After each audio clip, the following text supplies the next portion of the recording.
Okay, how you doing, everybody? It's Phil from New York Rocks TV. We're down here in Washington, D.C., right in front of the Capitol, and I'm here with my friend, Keith LeBeau, and you got the thing on for France. There you go. Yes, I do, because part of my heritage is from France. Right. Okay, tell a little bit about yourself and why you're here today. Why I'm here today is simple: to show Congress and the Senate that time is up. They have to start passing this bill now. They have to get it into committee, vote on it, and get it passed. We need this bill. Besides that it needed to be passed permanently, now you're going for an extension. Why do you have to keep on coming for extensions? Why isn't it just passed permanently? Why do you have to come up here and beg for health coverage?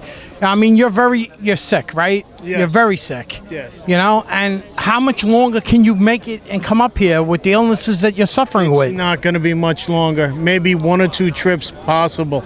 But why should you? Why should you have to keep coming up here and you're very ill and make your way up here? You know, this is very demanding on you. If I could answer that question, my name would be 3 letters long, and it would start with G and end with D. Mm-hmm. But it's just mind-boggling that these people, I guess the only way to do it is, you know, for them it's out of sight, out of mind. Right. If they didn't see it happen in front of them, if it didn't involve them personally, they could really give a damn. So what's the meaning of never forget then?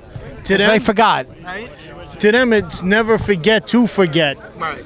It means, yeah, we're just going to pay you lip service right now, and when we get the chance, we'll get around to you. Meanwhile, lives are at stake. Right. That we need this to be passed. I mean, what more can we do to say to you, hey, look, this is a national tragedy. Why shouldn't you do something about it? You're quick to give other countries money. How anti-American is that? Very anti-American. That borders on being treasonous. It's plain and simple. It's a treasonous act. Okay, now when the guys were needed to go down there and respond after 9/11, you responded. You went down there. You was down there for months. Some guys were down there for years. Why is this happening? Why? Damned if I know. It shouldn't be happening. This should have been done a long time ago. This should have been passed back in, say, 2002, 2003. Now, you were an iron worker, correct? Yes, I was. Down there, you volunteered. You were down there for a certain amount of time? Yes, I was. I was down there the first 100 hours. I know that doesn't seem like much, but I got caught in those black clouds that had collapsed, and that was just the start of breathing in that toxic stuff, because the first 2 weeks was super toxic. Just the light bulbs alone that were full of mercury from the World Trade Center were all in that cloud, right? The mercury, benzene, asbestos, arsenic, lead, PAHs, PCBs, just a whole slew of. You have all those toxins wrong with you. I know you had mentioned. Yes, they're eating me from the inside out. Right. It's just, you know. And I'm just one of thousands. There's a guy here today that had glioblastoma of the brain. I mean, how do you get that cancer unless it's related to that stuff? Well, we need more people. Besides yourself, you shouldn't have to come down here because you're sick and come down here all the time, but you're doing it anyhow. But we need other people to step up and come down here. What do you feel about that? Don't we need other people to come down here? If they want the health care, you have to fight. You want something in life, you have to fight for it. Yeah, you have to fight for it.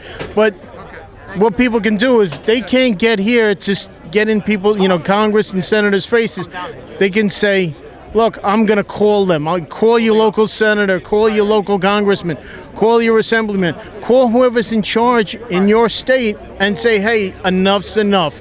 Get this passed. Do what you can to do what you have to do. Right. Now, I have a friend who came down here, my friend Alan. He worked with the MTA, with the transit, and he's sick right now. He's back at the car. He can't even make it up here. He's got anxiety. He's got other things that are wrong with him, you know, other health issues, and he's suffering, you know. I mean, he drove here.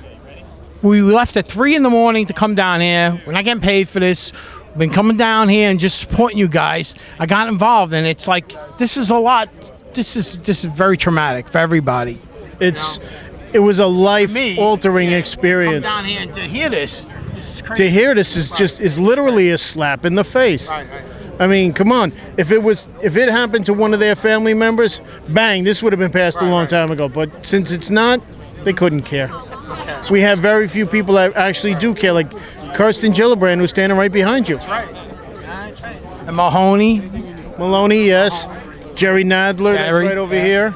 Schumer, right? Chuck Schumer. They're all over here. They're supporting Peter King, Mr. Vallone. Why is it you feel that it should be just New York congregation? New York. Why shouldn't it just be other congressmen, other senators should be here supporting this bill? They should. It's a good question. They should actually be here doing this. Okay. Because it If it involves... happened in their state, maybe they would be. Yeah, they would be screaming about it. Right. And it did happen in their own states, because 431 out of 435 congressional districts sent people. So this is just not a New York thing. Turning their backs on those guys, too. Yeah. They think, hey, you know what? This is just New York. No. Go look in your own home state. You'll see that there's people sick.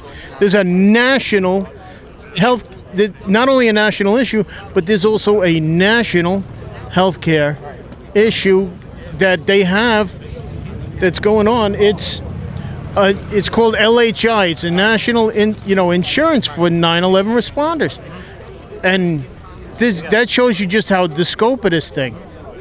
Well, I want to thank you for speaking with me, Keith. It's been a pleasure, and you're a friend of mine, and I'm always worried about you. You know, I got to really, get to know you, and you're a wonderful man, and you're doing great things, and God bless you. God bless you, man.